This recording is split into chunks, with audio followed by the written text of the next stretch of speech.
പ്രമുഖ സമൂഹ മാധ്യമമായ എക്സ് ആഗോളതലത്തിൽ സാങ്കേതിക തടസ്സം നേരിടുന്നു. ഉപയോക്താക്കൾക്ക് ഫീഡിലെ പോസ്റ്റുകൾ ലോഡ് ചെയ്യുന്നതിലും വീക്ഷിക്കുന്നതിലും തടസ്സമുണ്ട്. വിവരങ്ങളുമായി എസ് നന്ദഗോപൻ ചേരുന്നു ഡൽഹിയിൽ നിന്നും. നന്ദഗോപൻ, സമൂഹ മാധ്യമങ്ങളിൽ എക്സ് വളരെ നിർണായക സ്വാധീനമുള്ളൊരു മാധ്യമമാണ്.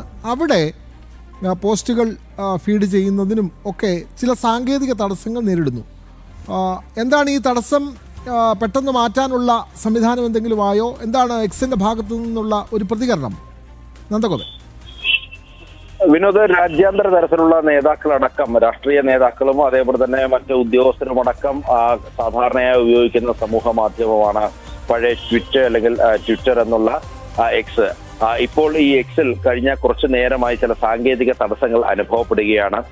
ഇതുമായി ബന്ധപ്പെട്ട എക്സിൽ പോസ്റ്റ് ചെയ്യുവാനോ അല്ലെങ്കിൽ ഏതെങ്കിലും പോസ്റ്റുകൾ വീക്ഷിക്കുവാനോ സാധിക്കാത്ത അവസ്ഥയാണ് നിലവിൽ. ഇപ്പോൾ ഇതുമായി ബന്ധപ്പെട്ട പ്ലാറ്റ്ഫോം വ്യക്തമാക്കുന്നത് ഈ സാങ്കേതിക തകരാറാണ് ഇതിനിപ്പോൾ കാരണമായിട്ടുള്ളത്. ഈ സാങ്കേതിക തകരാർ പരിഹരിക്കുവാൻ വേണ്ടിയുള്ള ശ്രമങ്ങൾ തുടരുന്നു എന്നുള്ളതാണ് ഇപ്പോൾ പ്രധാനമായും എക്സ് ചൂണ്ടിക്കാണിക്കുന്നത്. അല്പസമയത്തിനകം തന്നെ ഇത് പരിഹരിച്ച് ഈ പ്രേക്ഷകർക്ക് അല്ലെങ്കിൽ ഇത് ഉപയോഗിക്കുന്നവർക്ക് സാധാരണഗതിയിൽ എക്സ് ഉപയോഗിക്കാൻ അവസരം ഉണ്ടാകുമെന്നുള്ളതും അവർ അറിയിക്കുന്നു. വിനോദ്, അതെ, പ്രധാനമന്ത്രി നരേന്ദ്രമോദി അടക്കമുള്ള ലോകത്തിലെ പ്രധാനപ്പെട്ട നേതാക്കൾ അവരുടെ പ്രതികരണങ്ങൾ നൽകുന്ന ഒരു പ്രധാനപ്പെട്ട സമൂഹ മാധ്യമം, പുതിയ ഒരു ഏറ്റവും ശ്രദ്ധേയവും ഏറ്റവും നിർണായക സ്വാധീനവുമുള്ള ഒരു സമൂഹ മാധ്യമമാണ്. അതിലെ പ്രശ്നം പരിഹരിക്കാനുള്ള ശ്രമമാണ് നടന്നുകൊണ്ടിരിക്കുന്നത്.